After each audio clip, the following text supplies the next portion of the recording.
Madame, Monsieur, bonsoir et merci d'avoir pris le rendez-vous de l'information de ce soir. Je vous retrouve avec beaucoup de plaisir. Voici le sommaire de cette édition. Fin de la deuxième session ordinaire à la Haute Autorité de l'audiovisuel et de la communication après 4 mois de travaux. Le point est à suivre dans ce journal. À suivre également dans cette édition des explications sur la nouvelle procédure d'obtention des attestations de résidence en République du Bénin, dont la délivrance relève désormais, vous le savez, de l'Agence nationale d'identification des personnes ANIP. Au centre du Nigeria, indignation au sein de la communauté des éleveurs suite à une trentaine de morts dans une explosion. Gardez votre position, voici le développement.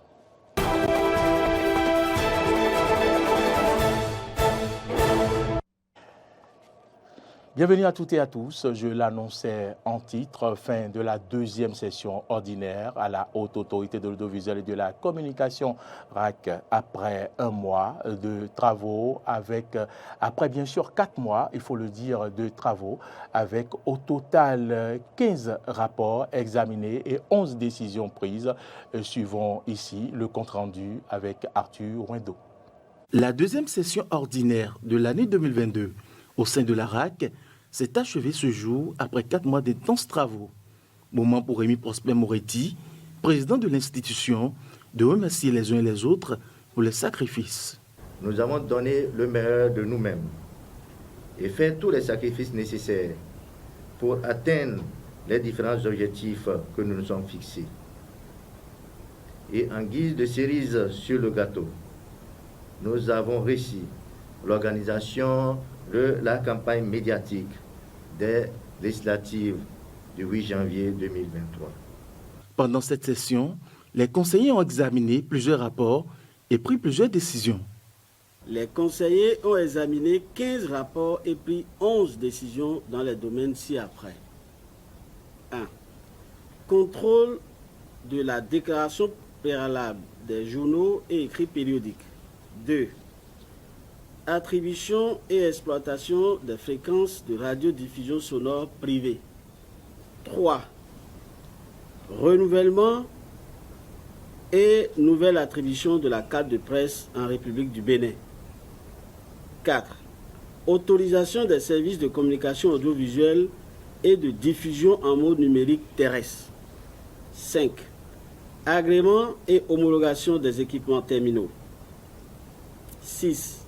Création, organisation et gestion du cadre de concertation entre la HAC et les professionnels des médias. 7. Organisation et gestion de la campagne médiatique des élections législatives du 8 janvier 2023. 8. Réflexion sur les axes de réforme dans le secteur des médias au Bénin. Et en 9, autres activités. Conscient de la mission assignée par le président de la République à l'instance, Rémi Prosper Moretti et les siens s'engagent à des réflexions avec les acteurs des médias pour proposer des axes d'une réforme ambitieuse. Et vous le savez déjà, les attestations de résidence relèvent maintenant du domaine de l'ANIP annoncé pour entrer en vigueur dès le 24 janvier 2023. Cette disposition n'est pas forcément appréciée des chefs quartiers qui se voient arracher une prérogative qu'ils estiment comme la leur. Dans cet élément de Grâce Avaligbe, que je vous invite à suivre, vous aurez de plus amples explications sur la nouvelle procédure d'obtention des attestations de résidence en République du Bénin. Depuis ce mardi 24 janvier 2023, la nouvelle procédure d'obtention de son attestation de résidence en République du Bénin est entrée en vigueur. La première étape du processus se fait au niveau des chefs quartiers. Quand tu paies 500 francs à notre niveau pour prendre la fiche, tu vas aller au trésor public payer 1000 francs et arriver à la mairie, tu payes 1000 francs aussi, ça va être 2000. Et le tout, ça fait 2500 pour l'année. Quand tu prends l'attestation, normalement, l'attestation, 3 mois, c'est périmé. Mais quand tu payes 2100 pour prendre l'attestation, tu vas utiliser pendant 1 an. Selon la chef service suivi évaluation de l'Agence nationale d'identification des personnes, Zita Balé, la première étape Celle de renseignement de la fiche devra être sanctionnée par l'enregistrement électronique dans la base de données communale. Le chef quartier, qui ne maîtrise pas les nouvelles technologies, est alors appelé à se faire assister d'un collaborateur pour que le requérant ait son nom dans le registre communal. Mais j'ai vu que le président de l'ANIP, le DG, il a fait son travail sans les élus, sans le maire. Avant de lancer, normalement, le préfet doit être là, le maire de la ville de Cotonou doit être là, et nous, les acteurs qui vont signer à la base, les chefs quartiers doivent être aussi associés. Nous ne sommes pas associés, alors que normalement, ils doivent nous associer pour dire, voilà, nous voulons faire ça. Nous aussi, nous avons des choses à dire à le DG de l'ANIP, et ensemble, on va travailler ensemble. Je ne sais pas comme disposition ils ont fait à leur niveau. Mais en attendant que des dispositions soient prises dans l'intérêt des chefs quartiers, ils sont appelés à bien renseigner les données. Aussi est-il utile de préciser que le certificat de résidence n'est pas nécessaire dans un dossier qui comporte déjà les pièces de l'ANIP, notamment le CIP et la carte d'identité biométrique. L'attestation de résidence s'avère indispensable que dans le cas où l'individu a changé de lieu de résidence sans faire la correction sur les dites pièces d'identité auprès de l'ANIP. Parlons à présent du parti Les Démocrates qui se fera représenter au Parlement par 28 députés, une minorité parlementaire d'opposition sur laquelle beaucoup s'interrogent, notamment quant à leur probable influence ou impact sur la 9e législature. Faut-il le rappeler, ces 28 élus feront face à 81 députés de la mouvance que pourra réellement alors cette minorité des démocrates. Une question à laquelle certains citoyens ont tenté de répondre. Ils sont au micro de Frédéric Espoir-Roumambo. La majorité de ces 28, c'est les nouveaux. Et ils ne vont pas d'abord se faire lyncher ou bien se faire chose par le peuple. Ils vont surprendre. Moi, c'est ma pensée d'abord. Et c'est là la démocratie. Je le dis toujours, il n'y a pas de démocratie sans l'opposition. Il n'y a pas de démocratie sans l'opposition. C'est mon avis et c'est personnel. Si éventuellement on en restait là aux 28, je sais que ces 28 députés peuvent beaucoup de choses à l'Assemblée. Beaucoup de choses. Même s'il y a un seul député de l'opposition à l'Assemblée, l'Assemblée ne serait plus monocolore telle qu'elle a été, telle que la législature passée a été. Donc le Béninois aura encore droit peut-être au débat parlementaire, comme nous en avons eu droit au lendemain de la conférence nationale. Ça va renaître et ça va commencer par encore redonner l'habitude aux Béninois avant 2006 qu'il y a une différence entre cette 9e législature et la 8e. Un seul député déjà, de manière individuelle, peut jouer les deux rôles qui sont destinés aux députés. Lesquels? La législature et le contrôle de l'action gouvernementale.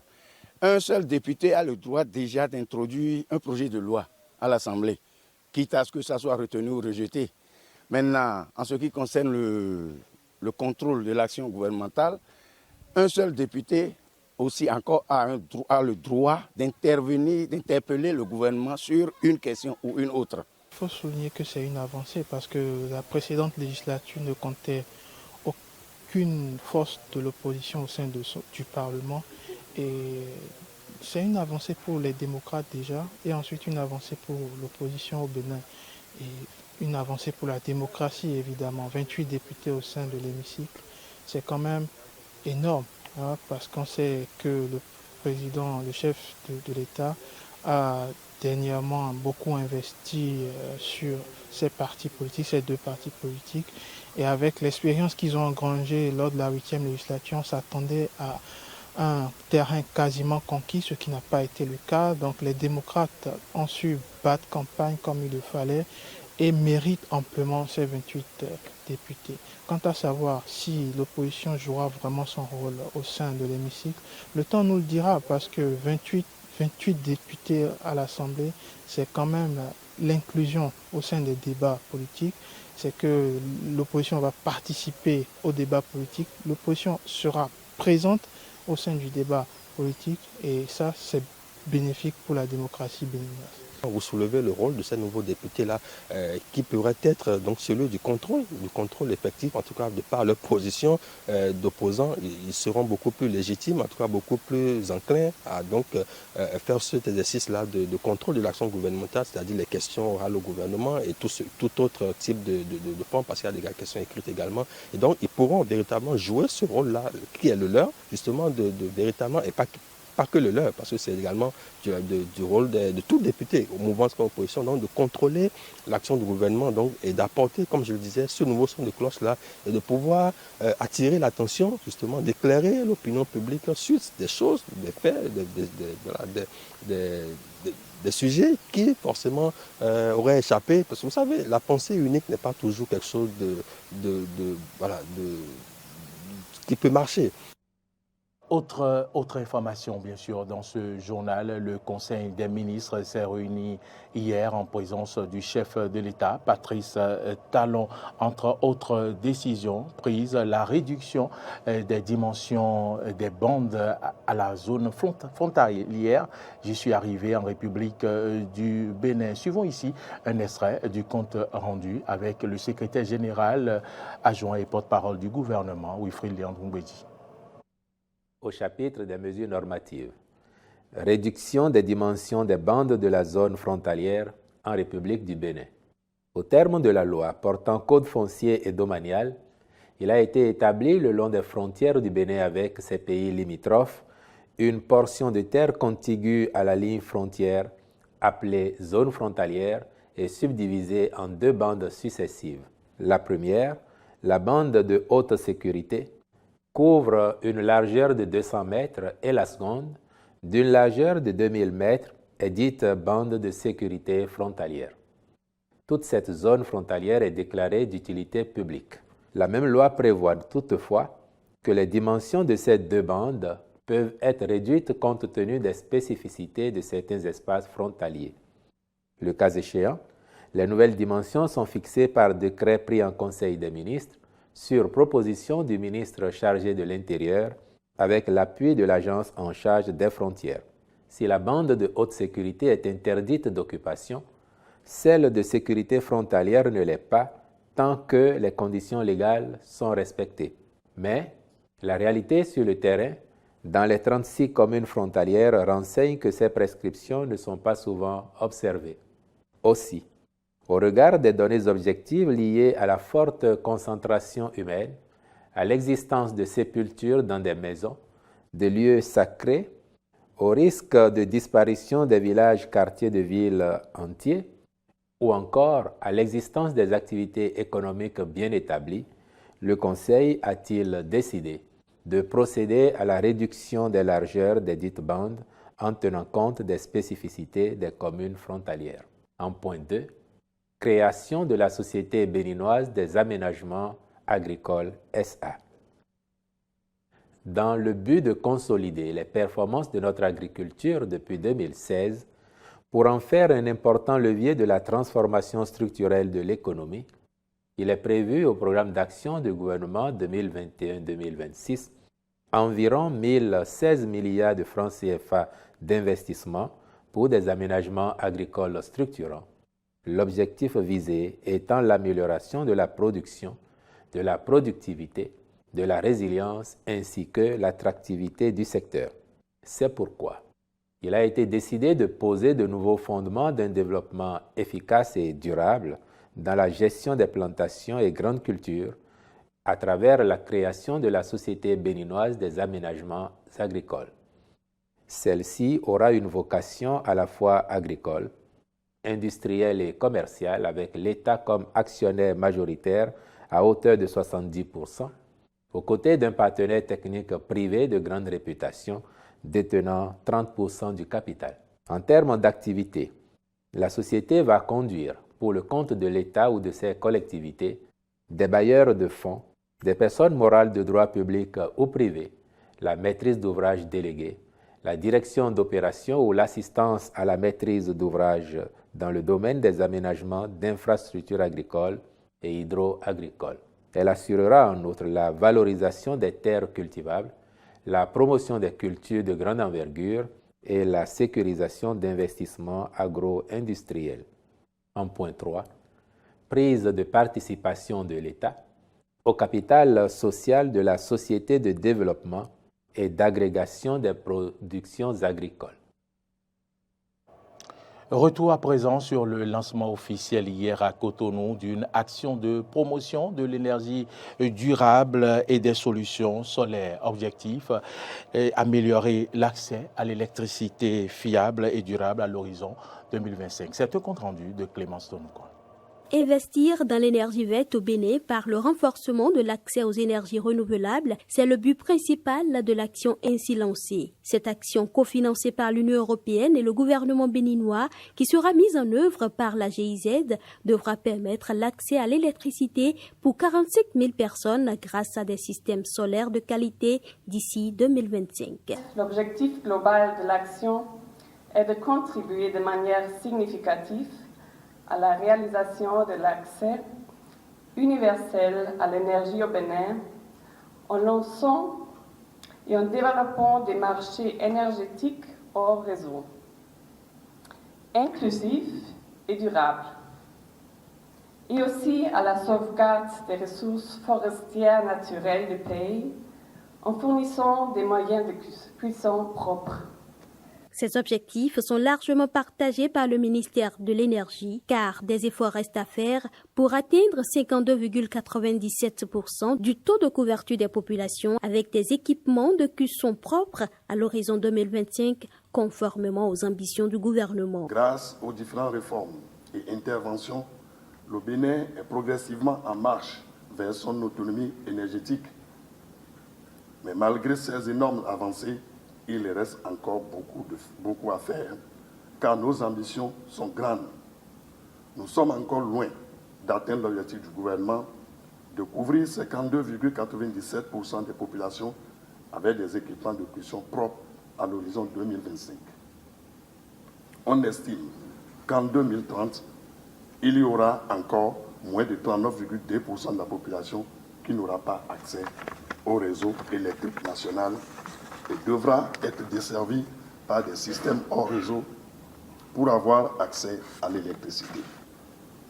C'est pourquoi l'action qui est officiellement lancée aujourd'hui est un grand intérêt pour mon ministère, car nous visons l'autonomie énergétique et un taux d'accès à l'électricité de 100% à l'horizon 2030. Conscientes de ce que l'accès à l'énergie est un facteur de développement, les autorités béninoises espèrent beaucoup de cette action. Les actions de ce programme indicatif multi-annuel cofinancé par l'Union européenne visent à soutenir ainsi le développement du Bénin et le bien-être de sa population. Nous avons donc beaucoup d'attentes quant aux résultats de cette action. Car l'accès à l'énergie est un bon moyen de booster le progrès social et économique, surtout lorsqu'il s'agit des personnes vulnérables. Nous restons convaincus que la GIZ, chargée de mettre en œuvre cette action en collaboration avec le ministère de l'Énergie, fera le maximum pour que les résultats soient atteints d'ici 2025. La mise en œuvre de l'action prévue pour durer 34 mois va s'achever en août 2025. Hors du Bénin, à présent, au centre du Nigeria, indignation au sein de la communauté des éleveurs suite à une trentaine de morts dans une explosion hier. Au moins une trentaine d'entre eux ont été tués dans une explosion dans le centre du pays à la frontière de deux États, celui de Benue et celui de Nasarawa. Pas d'explications officielles pour le moment. Des représentants d'éleveurs dénoncent, eux, une frappe aérienne de l'armée. Considéré comme le grenier du Nigeria, cet État interdit le pâturage libre et la transhumance depuis 2017. La mesure est censée répondre à la problématique des affrontements entre éleveurs et agriculteurs. Pour faire respecter cette loi, une force spéciale a été créée dans l'État de Benue. Les éleveurs demandent une enquête des explications. Pour eux, le tir meurtrier ne peut venir que des militaires. Aucune communication pour le moment des autorités ou de l'armée. Madame, Messieurs, c'est ici que se referme ce jour.